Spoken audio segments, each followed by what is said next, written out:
Halo semuanya, selamat datang lagi di vlog kuliah aku Universitas Terbuka. Dan ini adalah vlog untuk mata kuliah Karil. Dan ini adalah pertemuan ketiga. Kalau kalian lihat aku di video intro ini nih, sekarang aku tuh masih bingung kayak ini ada pertemuan kedua atau ketiga gitu.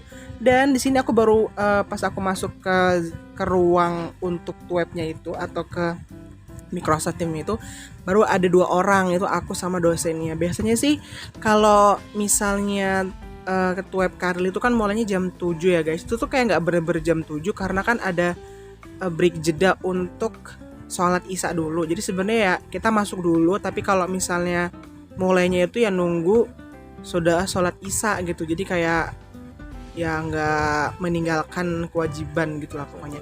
Nah jadi ini udah mulai nih, dan kalau misalnya kalian lihat di layar kalian sekarang, ini tuh dosennya tuh lagi jelasin beberapa materi yang sebenarnya itu udah dijelasin di ininya di tutornya. Jadi tuh kayak udah dikasih slide presentasi, dosennya tuh udah ngasih video, tapi karena menurut dosennya biar lebih pas aja tuh dijelasin kembali.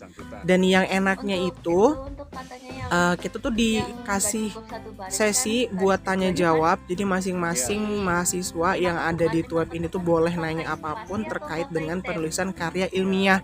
Karena untuk minggu ketiga ini sebenarnya kami tuh udah diperintahkan di tutornya itu sih suruh buat draft untuk karya ilmiahnya, lebih kayak misalnya abstraknya apa, dan ya udah kayak mau lengkap gitu sih, cuman kayak belum jadi utuh gitu. Nah nanti di pertemuan keempat kita udah harusnya sudah jadi, untuk kayak dari judulnya udah bagus dan abstraknya juga udah bagus, sembuk segalanya udah bagus lah gitu.